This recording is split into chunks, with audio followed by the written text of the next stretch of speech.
जी अस्सलाम वालेकुम। यासीन आपके साथ हाजिर है मॉर्निंग ब्रीफिंग में।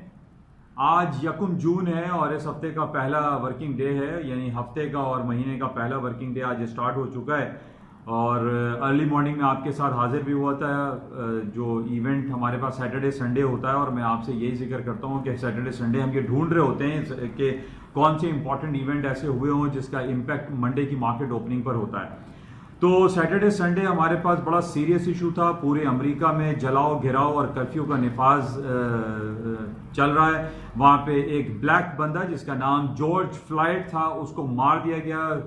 गोरों ने, यानी जो वाइट पुलिस ऑफिसर्स थे, उन्होंने उसको हलाक किया, जिसकी वजह से बड़ी संगीन सूरत हाल पूरे अमेरिका में इस वक्त बरपा है। अमेरिका में बहुत सारे तकरीबन 25 से 30 शहरों में कर्फ्यू का निफाज है, यानी संगीन सूरत हाल है। अच्छा, इसकी मजीद तफसीलात से पहले मैं आपसे ये रिक्वेस्ट हमेशा ही करता हूँ कि इस यूट्यूब चैनल को प्लीज़ आप सब्सक्राइब करें और लाइक और शेयर भी करें। बहरहाल आज जो अर्ली मॉर्निंग मैंने आपसे इंडिकेशन दी थी मार्केट खुलने से पहले, और यही जो इंडिकेशंस इंपॉर्टेंट होती है वही कुछ ऐसा हुआ जो कि मैंने आपसे ये कहा था कि अमेरिका की स्टॉक मार्केट डाउनफॉल का शिकार होंगी, माइनस में खुलेंगी, नीचे की तरफ खुलेंगी। और उसकी इंडिकेशन हमारे पास डोयल तरीके से आ गए थे। एक तो सऊदी अरब और तदावुल ऑल शेयर्स और इसराइल का जो TA35 इंडेक्स है, ये दोनों माइनस में थे। नेगेटिव टेरिटरी में मार्केट बंद हुई थी, हालांकि पॉजिटिव बंद हुआ था, लेकिन अपने हाई से काफी माइनस तकरीबन 2 से 2.5% तदावुल ऑल शेयर्स सऊदी अरब और तल अवीव इसराइल के शेयर्स माइनस में क्लोज हुए थे। और उसके साथ साथ जो हमारे पास नेगेटिव इंपैक्ट वाली जो खबर थी वो थी अमेरिका में जॉर्ज फ्लॉयड का मर्डर, जो कि वहां के व्हाइट पुलिस ऑफिसर्स ने किया। और पूरे अमेरिका में इस वक्त भी हम देख रहे हैं कि वहां पर जो एक लॉकडाउन सिचुएशन तो पहले ही चल रही थी कोरोना वायरस के बेस पे, और उसमें सोने पे सुहागा ये हुआ कि पूरे अमेरिका में तकरीबन आप कह सकते हैं कि बड़े बड़े शहरों में लॉकडाउन है, कर्फ्यू लगा हुआ है। अब ये कर्फ्यू कोरोना वायरस की वजह से नहीं, बल्कि जॉर्ज फ्लॉयड के मर्डर की वजह से हुआ है, जो कि रेसिज्म के हवाले से बहुत संगीन सूरत हाल अमेरिका में लाक हो गई है। और इसी वजह से आज अर्ली मॉर्निंग जो मार्केटें खुली वो 100 150 200 पॉइंट मार्केट डाउन साइड पे खुली, नीचे खुली। S&P, नैस्डैक, डाउ जोन्स सब नीचे डाउन साइड पे थे।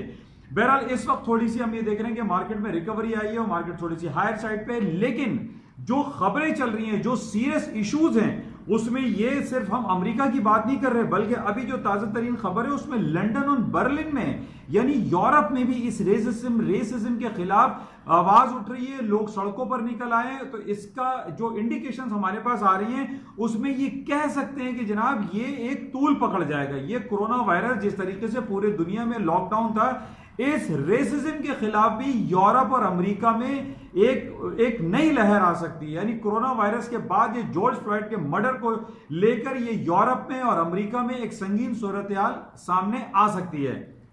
जिस तरीके से हमारे पास 2 दिन से ये आ रही है, वहां पे गाड़ियां और पुलिस स्टेशन को जला दिया गया और काफी लोग जख्मी भी वहां पर हुए। हलाकत की बहरहाल अभी तक हमारे पास कैजुअलिटीज की वो रिपोर्ट नहीं है कि वहां पर लोग हलाक हुए हों, लेकिन हालात संगीन सूरत हाल अख्तियार कर रहे हैं, न सिर्फ अमेरिका में बल्कि यूरोप में भी, जिसमें सर-ए-फहरिस्त लंदन और बर्लिन है।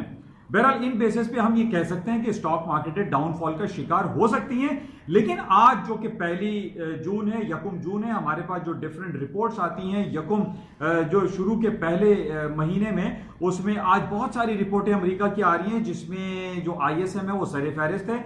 इन रिपोर्टों में पॉजिटिविटी दिखाई दे रही है, प्लस में आ रहे हैं, ग्रीन टेरिटरी में ये रिपोर्ट्स आ रही हैं। अब यहां पर देखिए 2 चीजें सामने आ रही है। एक तरफ तो ये रिपोर्ट के बारे में कह रहे हैं कि जनाब रिपोर्ट प्लस में आ रही है, लेकिन ये जॉर्ज फ्लॉयड के जो मर्डर का जो केस शुरू हुआ है और जिसमें पूरे अमेरिका में बहुत ज्यादा तहलका मचा हुआ है, और इस तहलके के साथ साथ जो ट्रंप साहब ने सोशल मीडिया के खिलाफ जो बैन लगाने की जो बात की है, उसमें भी एक बहुत ज्यादा बरहमी दिखाई दे रही है। और उन्होंने खास तौर पर जो ये कमेंट पास किया था, when looting start then shooting start, इसको बहरहाल ट्विटर ने हाइड कर दिया था, लेकिन आजकल जितने भी जो सॉफ्टवेयर हैं वो एक्सेस कर लेते हैं। और इस बात को लेके बहुत ज्यादा संगीन सूरत हाल अख्तियार होती चली जा रही है। जो ट्रंप साहब ने ये कहा कि when looting start then shooting start is a very negative, और ट्विटर ने ये कहा कि ये ग्लोरीफाइंग वायलेंस की तरफ जो है ये प्रमोट कर रहे हैं सदर डोनाल्ड ट्रंप साहब, जो कि बहुत नेगेटिव है, और उन्होंने इसको हाइड कर दिया और उसको कंसील किया गया। तो बहरहाल इस हवाले से बहुत ज्यादा लोगों के अंदर बरहमी पाई जा रही है। खासतौर पर जो ब्लैक पीपल है वो बहुत ज्यादा सड़कों पे निकले हुए हैं और उन 4 पुलिस ऑफिसर्स को गिरफ्तार करने का उनका मुतालबा संगीन और बहुत ज्यादा जोर पकड़ता चला जा रहा है। बहरहाल इस बेसिस को हम मजीद देखेंगे, लेकिन अब तक की हमारे पास जो रिपोर्ट है वो बहुत ज्यादा नेगेटिव है और इन बेसिस पे हम ये कह सकते हैं कि अमेरिका की स्टॉक मार्केट है जो शाम को ओपन होंगी वो नेगेटिव टेरिटरी में डाउन साइड पे मार्केट ओपन हो सकती हैं। और जहां तक सोशल मीडिया के हवाले से जो बातें चल रही हैं ट्रंप साहब की, जैसे मैंने आपको सुबह भी ये कहा था कि ट्रंप साहब ये बयान दाग के तो चले जाते हैं कि जनाब मैं सोशल मीडिया को बंद कर दूंगा, मैं ट्विटर को बंद कर दूंगा, मैं फेसबुक को बंद कर दूंगा, लेकिन ऐसा मुमकिन नहीं है। अमेरिका के कॉन्स्टिट्यूशन में वो ये राइट नहीं रखते। उनका 230 आर्टिकल है, अगर वो जाके सुप्रीम कोर्ट में इसको चैलेंज कर देते हैं तो ट्रंप साहब इसमें हार जाते हैं। तो इस बेसिस पे हम ये कह सकते हैं कि सोशल मीडिया में जो आपका ट्विटर है, फेसबुक है, इसमें कहीं कोई खराबी नहीं हो सकती। अच्छा, इसके साथ ही जो हमारे पास जो खबर आ रही है खास तौर पे अमेरिका और चाइना के दरमियान जो तिजारती सिलसिले हैं उनमें काफी डेंटिंग पोजीशन आ सकती है, क्योंकि अमेरिका ने जिस तरीके से हांगकांग के हवाले से जो स्टांस लिया है और हांगकांग को तमाम फैसिलिटी जो है वो उन्होंने बंद करने का ऐलान किया है और ये कहा है कि जनाब चाइना जो है वो गलत तरीके से हांगकांग के ऊपर काबिज होने की कोशिश कर रहा है। हांगकांग जो है वो चाइना का एक अटूट अंग है। हांगकांग चाइना का हिस्सा है जो कि 1997 से पहले 100 साल के लिए वो पट्टे पे थे, बरतानिया के पास था। बरतानिया ने 1997 में उसको चाइना के हवाले कर दिया। अब वो चाइना का एक पार्ट है, यानी 1 कंट्री 2 सिस्टम वाली एक सिलसिला है, वहां पे वो चल रहा है। लेकिन अब अमेरिका उसके अंदर मदाखलत कर रहा है और चाइना ये कहता है कि इसके अंदर अमेरिका की मदाखलत कभी भी काबिल कबूल नहीं होगी, क्योंकि हांगकांग चाइना का एक पार्ट है, एक हिस्सा है और हम किसी की मदाखलत को कबूल कभी भी नहीं करेंगे। अच्छा, इस बेस पे आज ये खबर आई है कि चाइना ने ये कहा है कि वो अमेरिका से जो फार्म प्रोडक्ट है या जिसमें सोयाबीन, वीट, कॉर्न, कॉटन, जो डेयरी प्रोडक्ट्स हैं वो अमेरिका से नहीं खरीदेगा। अब ये देखिए, यहां पर ये बात होती है कि जब भी अमेरिका चाइना के खिलाफ कोई पाबंदी लगाता है या चाइना उसको रिटेलिएशन में उसका जवाब देता है कि वो फार्म प्रोडक्ट नहीं करेगा, क्योंकि हम ये जानते हैं कि तकरीबन 40 to 50% जो फार्म प्रोडक्ट है चाइना जो यूज करता है वो अमेरिका से प्रोडक्ट जो है वो खरीदता है, जिसमें सोयाबीन, वीट वगैरह मैंने आपसे जिक्र किया। अब वो ये कह रहा है कि हम दूसरी मार्केट तलाश करेंगे, हम यूरोप की तरफ जाएंगे, हम एशिया की, पाकिस्तान है, इंडिया है, इन कंट्री से वो प्रोडक्ट खरीद लेंगे, हम अमेरिका से ये फार्म प्रोडक्ट या डेयरी प्रोडक्ट है वो हम नहीं खरीदेंगे। इस वजह से हम ये देख रहे हैं कि इन दोनों में दोबारा से वो मफाहमती पॉलिसी दोबारा से आ जाएगी और वो ये कहेंगे नहीं जनाब कुछ लो और कुछ दो की पॉलिसी, कुछ कंसेशन पीरियड जो है वो मांगेंगे, तो ये हालात दोबारा से सुधर जाएंगे। तो ये चाइना और अमेरिका आपस में दिखाई ऐसा देता है कि ये एक दूसरे के ऊपर इल्जाम तराशियां तो बहुत करते हैं, लेकिन after certain period of time ये दोनों सेटल डाउन हो जाते हैं। तो बहरहाल ये खबर बड़ी नेगेटिव है कि फिलहाल अभी चाइना ने ये कहा है कि हम अमेरिका से फार्म प्रोडक्ट और डेयरी प्रोडक्ट को नहीं खरीदेंगे बिकॉज ऑफ दिस अमेरिका का जो हांगकांग के हवाले से जो स्टांस है। अच्छा, इसके साथ ही जो इम्पोर्टेंट हमारे पास जो गोल्ड और सिल्वर की हम बात कर लेते हैं। गोल्ड में मैं काफी अरसे से आपसे यही जिक्र कर रहा हूं कि 1690 is a very important crucial supporting level रहा है और आज भी मैं आपसे यही दोहराऊंगा। हालांकि मार्केट अभी तकरीबन स्पॉट 1740 पे ट्रेड हो रही है, लेकिन जो संगीन सूरत हाल हम यूरोप साइड पे भी देख रहे हैं ये जॉर्ज फ्लॉयड के मर्डर के बाद कि जनाब लंदन और बर्लिन और दूसरे यूरोपियन इलाकों में भी ये बहुत जोर पकड़ता जा रहा है। जो रेसिज्म के खिलाफ जो ये बातें हो रही हैं, इस पे हम ये कह सकते हैं कि हालात संगीन होंगे, स्टॉक मार्केट डाउन साइड पे जा सकती हैं और गोल्ड एंड सिल्वर की कीमतों में इजाफा होगा, जबकि तेल की कीमतों में अभी तक वो पोटेंशियल मुझे दिखाई नहीं दे रहा जिस बेसिस पे मैं आपसे ये कहूं कि मार्केट में बहुत ज्यादा तेजी होगी। हालांकि मैं काफी अरसे से आपसे इस बात का भी इजहार कर रहा हूं कि वो 41 का लेवल जो है, आई सपोज के 41 और 34 के दरमियान का जो गैप है, जो तकरीबन 2 महीने पहले मार्केट 41 से 34 पे ओपन हुई थी, वो गैप फिल होना बाकी है।